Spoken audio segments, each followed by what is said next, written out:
अस्सलाम वालेकुम ख़वातीन और हज़रात, मैं हूं हसन जफर और हमारे साथ मौजूद हैं डॉक्टर हसनैन जावेद। अस्सलाम वालेकुम डॉक्टर साहब। Thank you very much sir. वालेकुम अस्सलाम। सवाल ये है सर कि सियासी बयानियां जो बनते हैं जी और उसमें एक परसेप्शन क्रिएट होती है चीज़ों के बारे में, और वो जी परसेप्शन जो है वो हकीकत से करीब तर तो नहीं, कई दफ़ा वो बहुत ज़्यादा दूर भी हो जाती है।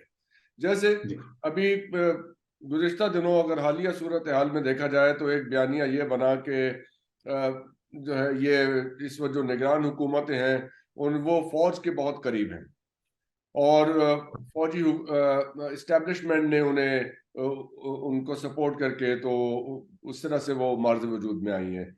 एक और बयानिया ये बना कि जैसे शेख रशीद साहब जो है मंजर आम से गायब हो गए, तो उसमें कोई इस्टेब्लिशमेंट का था, एक परसेप्शन क्रिएट की जाती है। वो कहीं चले गए, अपने दोस्तों से मिलने चले गए, जैसे उन्होंने कहा कि मैं चिल्ला काटने चला गया था। अब जी अगर वो हकीकत है तो उसे मानने पे कोई तैयार नहीं है, लेकिन एक परसेप्शन है, लोग उसको मानना चाहते हैं। तो ये जी। क्या सूरत हाल है? इस तरह की मैं आपको एक और भी मिसाल दे देता हूँ।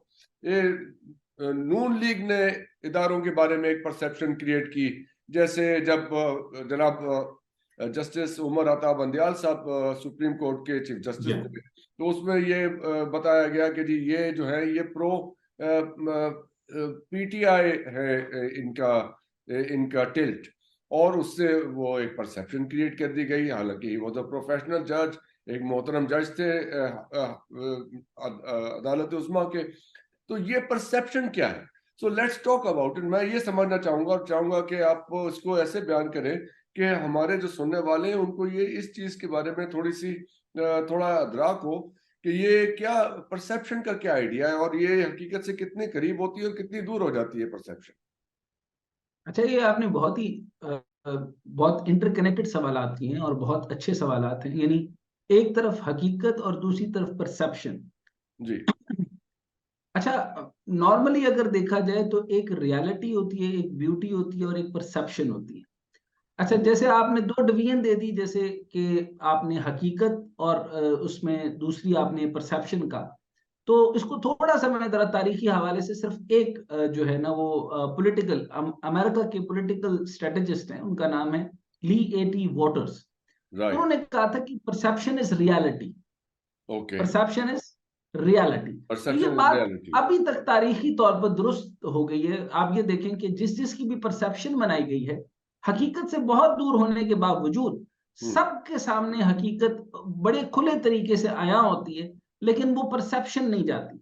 हकीकत और है और परसेप्शन कोई और है। और लेकिन परसेप्शन इतनी मजबूत हो जाती है कि हकीकत शक्ल इख्तियार कर लेती है। मसलन मियाँ जो है वो अच्छा, इसकी मैं एग्जाम्पल पहले देना चाहता हूं कि आप अगर फॉर एग्जाम्पल मार्केटिंग की प्रोडक्ट्स को देख लें, तो हेड एंड शोल्डर के साथ आपको लगा दिया गया, रिलेट कर दिया गया कि ये डैंड्रफ उड़ाएगा, आपके दिमाग में कोई और प्रोडक्ट पाकिस्तानियों के नहीं आएगा कि कोई और भी शैम्पू होता है या नहीं होता है। एम आई दुरुस्त, राइट और रॉन्ग? बिल्कुल। जी जी। इसी तरीके से अगर आप ये देखें कि कॉलगेट जो है वो दांत बेहतरीन साफ करता है। आप 10,000 किस्म के टॉप ब्रांड रख देंगे, या एक या दो या तीन और भी बहुत बड़े बड़े ब्रांड्स थे, उनके नाम भी बड़े मुश्किल थे। एक ऑरेंज कलर का एक बॉक्स में आता था, तो वो बहुत शानदार था। लेकिन कॉलगेट ने कहा कि लॉन्ग के साथ जो ये आता है, तो ये दांत ऐसे साफ करता है जैसे इस जैसा कोई टूथपेस्ट हो ही नहीं सकता। परसेप्शन। इसी तरीके से आप बहुत सारे प्रोडक्ट अगर देख लें, तो एक ऐसी परसेप्शन हो जाती है, ऐसी परसेप्शन क्रिएट कर दी जाती है, जैसे टिपाल दानेदार, यानी जी। उस जैसी चाय कोई और नहीं बना सकता। अच्छा, या इलीट के लिए लिप्टन को एक खास परसेप्शन बना दी गई, जबकि वो चाय, मजे की बात देखिए कि एक ही प्रोडक्ट है, यानी लिप्टन वालों का ही है, यानी येलो लेबल भी उन्हीं का है, यानी उसका और जो लिप्टन है वो भी उन्हीं का है। एक जी। ही प्रोडक्ट, यानी एक ही ब्रांड है अंडर द वन अम्ब्रेला, यानी दो राइट। मुख्तलिफ नामों के साथ। तो अब परसेप्शन एक की ये है कि एक जो है वो स्ट्रॉन्ग चाय बनाता है, एक की परसेप्शन है कि वो लाइट चाय बनाता है। जी लेकिन अब आप ये देखें कि चाय की पत्ती असल में अगर आप देखें कि परचून की दुकान से जो कीनिया से आती है, वो शानदार किस्म की मजबूत चाय है, जिसका मैं आपको ये बताऊं कि 600 मिलियन की चाय आती है पाकिस्तान के अंदर, $600 मिलियन की, $1 मिलियन और पाकिस्तान में इतनी बड़ी कंजम्पशन है। मैं खुद चाय पी रहा हूँ तो मुझे अच्छा, अंदाजा हो रहा है कि मैं इतना खर्चा करा रहा हूँ, मतलब एक्सचेकर का इसमें। हाँ। चाय वही है, चाय वही है, मुख्तलिफ आइडियाज उसके साथ जब देते हैं तो उसकी ब्रांडिंग कर दी जाती है, तो 10 चीजों की आप ब्रांडिंग कर देते हैं तो ब्रांड बन जाते हैं। अब यही कुछ आप देख रहे हैं कि मीडिया में भी इस तरह होता है कि आपने जियो की एक ब्रांडिंग कर दी, इसी तरीके से एयरवाई को आपने कहा कि ये पीटीआई का चैनल है, पहले ये था, फिर जी इसी हाँ। तरीके से नून लीग उन्होंने और जियो जियो के का बारे जो है में था कि जी परसेप्शन है ये कि वो नून लीग को सपोर्ट नून लीग और एंटी पीटीआई चैनल चलेगा, ये परसेप्शन है। अब वो जितनी मर्जी आप परसेप्शन रियलिटी बेशक जो मर्जी हो जाए, लेकिन अब वो परसेप्शन चेंज नहीं होने वाली। एग्जैक्टली। इसी तरीके से मीर शकील और रहमान जिस तरह मुख्तलिफ प्रोडक्ट्स बनाते हैं, मतलब जो उन्होंने परसेप्शन उन्होंने की सोहेल वड़ाइच की बनाई, हालांकि वो एक सीरियस मिजाज आदमी है और उसके एनालिसिस के अंदर अच्छा तवाजुन होता है, लेकिन आप उसको मजाहिया किस्म का एक परसेप्शन बना दिया गया, तो चुनाचे सब लोग उसी परसेप्शन के पीछे भागते हैं, लेकिन उसकी पढ़ी हुई किताबें, उसका एनालिसिस, उसका विजडम उससे बहुत दूर हो गए। अब एग्जैक्टली। यही जो परसेप्शन है जो क्रिएट करने की कोशिश की गई है कि मियां खांदा है ते लांदा भी है। अच्छा, ये एक मामला ये वाला हो गया था। और जरदारी साहब का जो 10% है वो परसेप्शन क्रिएट की गई। और तीसरी जो परसेप्शन अब क्रिएट की गई है कि इमरान खान सिर्फ एक खिलाड़ी था। अब खिलाड़ी है तो उसके साथ उसने हर चीज ही गलत खेली होगी, हर चीज के ऊपर सट्टा खेला होगा, हर चीज को बॉल की तरह ट्रीट किया, हर चीज को बल्ले की तरह ट्रीट किया। और वो सिर्फ खिलाड़ियों की इज्जत नहीं करता, जो प्लेयर परफॉर्म करता है उसको रखता है, एक को जो परफॉर्म नहीं करता उसको निकाल देता है। फिर एक परसेप्शन क्रिएट की गई कि वो सुजुकी में आता था। अब अंदाजा कीजिए कि ये परसेप्शन हकीकत से कितनी दूर है कि इमरान खान को कोई लेना देना नहीं है किसी गाड़ी के साथ। और उसका जो आप स्टार्डम देख लें तो आज का रोनाल्डो जो है, अब परसेप्शन के ऊपर मैं ये बताना चाहता हूं कि फुटबॉल की दुनिया के अंदर मैं बहुत ज्यादा इसका कीन प्लेयर नहीं हूं और ना मैं समझता हूं इस चीज को, लेकिन मेसी जो है वो वर्ल्ड ओवर उसके बहुत ज्यादा गोल्स हैं, उसने वर्ल्ड कप भी जिताया है। लेकिन रोनाल्डो जो है वो गुड लुकिंग है, खूबसूरत है, उसकी एक बीवी है, और वो एक जगह वो दुकान भी एक पे जो है वो सेलिब्रिटी है, लोगों को नजर आती है। वो सिर्फ और सिर्फ एक दुकान पे काम करती थी, उसको वो पसंद आ गई, उसमें से उसके बच्चे हैं, फिर एक दो बच्चे कहीं और से हैं। लेकिन रोनाल्डो की जो परसेप्शन है वर्ल्ड बेस्ट प्लेयर की, उससे कई ज्यादा परफॉर्मिंग प्लेयर्स हैं, पर रोनाल्डो वो एक अलग जो है उसकी एग्जैक्टली। परसेप्शन है जो हकीकत से बड़ी। फिनोमेना अब है। मेसी जो है वो टेक्निकल परफॉर्मर बहुत अच्छा है, लेकिन परसेप्शन बड़ी अलग है।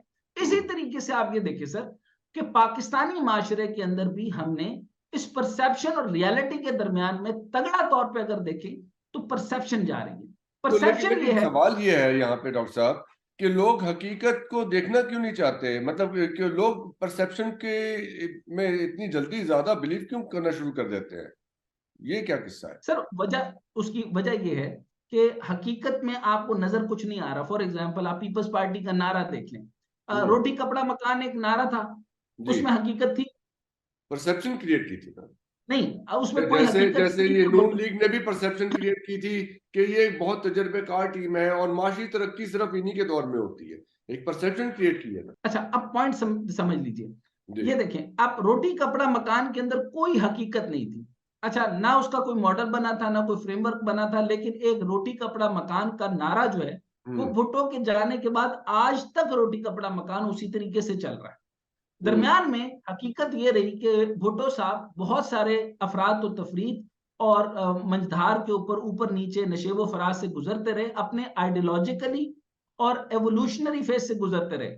कभी वो कम्युनिस्ट थे, कभी वो सोशलिस्ट हुए, कभी वो इस्लामिक सोशलिज्म के ऊपर उन्होंने 60 पेजेस की एक किताब भी लिख दी।